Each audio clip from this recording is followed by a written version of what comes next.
सत्यम शिवम सुंदरम, यह पथ सनातन है। समस्त देवता और मनुष्य इसी मार्ग से पैदा हुए हैं तथा प्रगति की है। हे मनुष्यों, आप अपने उत्पन्न होने की आधार रूपा अपनी माता को विनष्ट न करें। ऋग्वेद 3:1-8:1। सनातन का अर्थ है जो शाश्वत हो, सदा के लिए सत्य हो। जिन बातों का शाश्वत महत्व हो वही सनातन कही गई है। जैसे सत्य सनातन है, ईश्वर ही सत्य है, आत्मा ही सत्य है, मोक्ष ही सत्य है और इस सत्य के मार्ग को बताने वाला धर्म ही सनातन धर्म भी सत्य है। वह सत्य जो अनादिकाल से चला आ रहा है और जिसका कभी भी अंत नहीं होगा, वे ही सनातन या शाश्वत है। जिनका न प्रारंभ है और जिनका न अंत है, उस सत्य को ही सनातन कहते हैं। यही सनातन धर्म का सत्य है।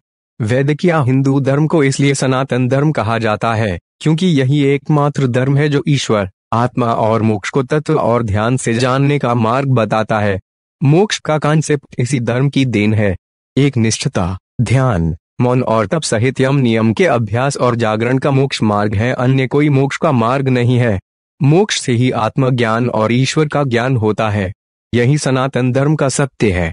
सनातन धर्म के मूल तत्व सत्य, अहिंसा, दया, क्षमा, दान, जप, तप, यम नियम आदि हैं जिनका शाश्वत महत्व है। अन्य प्रमुख धर्मों के उदय के पूर्व वेदों में इन सिद्धांतों को प्रतिपादित कर दिया गया था।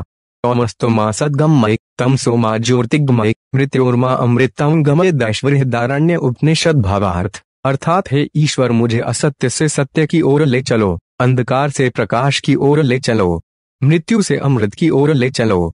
जो लोग उस परम तत्व परब्रह्म परमेश्वर को नहीं मानते हैं वे असत्य में गिरते हैं। असत्य से मृत्यु काल में अनंत अंधकार में पड़ते हैं। उनके जीवन की गाथा भ्रम और भटकाव की ही गाथा सिद्ध होती है। वे कभी अमृत को प्राप्त नहीं होते। मृत्यु आए इससे पहले ही सनातन धर्म के सत्य मार्ग पर आ जाने में ही भलाई है। अन्यथा अनंत योनियों में भटकने के बाद प्रलय काल के अंधकार में पड़े रहना पड़ता है। ओम पूर्णमद पूर्णमिदं पूर्णात् पूर्णमुदच्यते पूर्णस्य पूर्णमादाय पूर्णमेवावशिष्यते। दैशिष उपनिषद भावार्थ, सत्य दो धातुओं से मिलकर बना है, सत और तत्। सत का अर्थ यह और तत् का अर्थ वे, दोनों ही सत्य है। अहं ब्रह्मास्मि और तत्त्वमसि, अर्थात मैं ही ब्रह्म हूँ और तुम ही ब्रह्म हो। यह संपूर्ण जगत ब्रह्ममय है, ब्रह्म पूर्ण है। यह जगत भी पूर्ण है। पूर्ण जगत की उत्पत्ति पूर्ण ब्रह्म से हुई है। पूर्ण ब्रह्म से पूर्ण जगत की उत्पत्ति होने पर भी ब्रह्म की पूर्णता में कोई न्यूनता नहीं आती। वह शेष रूप में भी पूर्ण ही रहता है। यही सनातन सत्य है। जो तत्व सदा, सर्वदा, निर्लेप, निरंजन, निर्विकार और सदैव स्वरूप में स्थित रहता है उसे सनातन या शाश्वत सत्य कहते हैं। वेदों का ब्रह्म और गीता का स्थित प्रज्ञ ही शाश्वत सत्य है। जड़, प्राण, मन, आत्मा और ब्रह्म शाश्वत सत्य की श्रेणी में आते हैं। सृष्टि व ईश्वर, ब्रह्म, अनादि, अनंत, सनातन और सर्वभू हैं। जड़ पांच तत्व से दृश्यमान है, आकाश, वायु, जल, अग्नि और पृथ्वी। यह सभी शाश्वत सत्य की श्रेणी में आते हैं।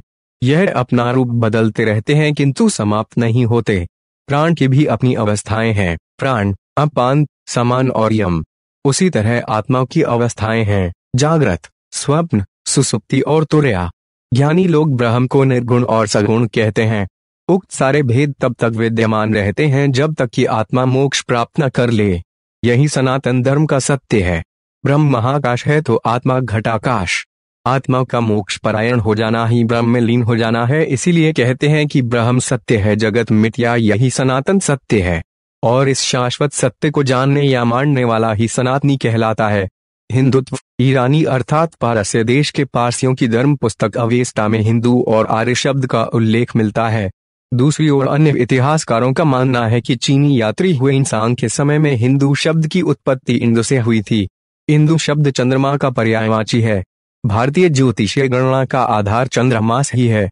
अतः चीन के लोग भारतीयों को इंदु या हिंदू कहने लगे। कुछ विद्वान कहते हैं कि हिमालय से हिंदू शब्द की उत्पत्ति हुई है। हिंदू कुश पर्वत इसका उदाहरण है। हिंदू शब्द कोई अप्रभावना शब्द नहीं है, अन्यथा सिंधु नदी को भी हिंदू नहीं कहा जाता। आर्यत्व, आर्य समाज के लोग इसे आर्य धर्म कहते हैं, जबकि आर्य किसी जाति या धर्म का नाम नहीं होकर इसका अर्थ सिर्फ श्रेष्ठ ही माना जाता है। अर्थात जो मन, वचन और कर्म से श्रेष्ठ है वही आर्य है। बौद्ध धर्म के चार आर्य सत्य का अर्थ चार श्रेष्ठ सत्य ही होता है।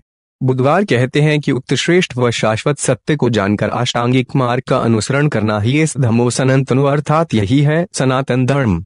इस प्रकार आर्य धर्म का अर्थ श्रेष्ठ समाज का धर्म ही होता है। प्राचीन भारत को आर्यावर्त भी कहा जाता था, जिसका तात्पर्य श्रेष्ठ जनों के निवास की भूमि था।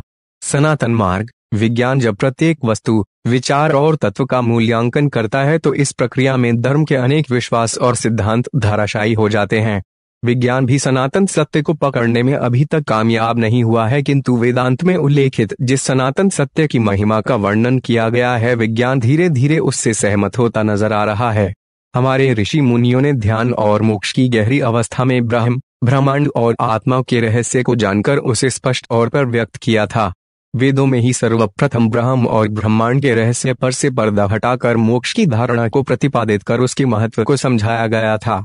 मोक्ष के बगैर आत्मा की कोई गति नहीं, इसीलिए ऋषियों ने मोक्ष के मार्ग को ही सनातन मार्ग माना है। मोक्ष का मार्ग धर्म, अर्थ, काम। मोक्ष में मोक्ष अंतिम लक्ष्य है। यम, नियम, अभ्यास और जागरण से ही मोक्ष मार्ग पुष्ट होता है। जन्म और मृत्यु मिथ्या है। जगत भ्रमपूर्ण है।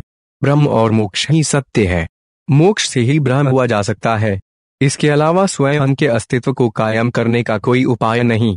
ब्रह्म के प्रति ही समर्पित रहने वाले को ब्राह्मण और ब्रह्म को जानने वाले को ब्रह्मर्षि और ब्रह्म को जानकर ब्रह्ममय हो जाने वाले को ही ब्रह्मलीन कहते हैं। विरोधाभासी नहीं है सनातन धर्म। सनातन धर्म के सत्य को जन्म देने वाले अलग अलग काल में अनेक ऋषि हुए हैं। उक्त ऋषियों को दृष्टा कहा जाता है, अर्थात जिन्होंने सत्य को जैसा देखा वैसा कहा। इसीलिए सभी ऋषियों की बातों में एक रूपता है। जो उक्त ऋषियों की बातों को नहीं समझ पाते वही उसमें भेद करते हैं। भेद भाषाओं में होता है, अनुवादकों में होता है, संस्कृतियों में होता है, परंपराओं में होता है, सिद्धांतों में होता है, लेकिन सत्य में नहीं। वेद कहते हैं ईश्वर अजन्मा है, उसे जन्म लेने की आवश्यकता नहीं, उसने कभी जन्म नहीं लिया और वे कभी जन्म नहीं लेगा। ईश्वर तो एक ही है, लेकिन देवी देवता या भगवान अनेक हैं। उस एक को छोड़कर उक्त अनेक के आधार पर नियम, पूजा, तीर्थ आदि कर्मकांड को सनातन धर्म का अंग नहीं माना जाता। यही सनातन सत्य है।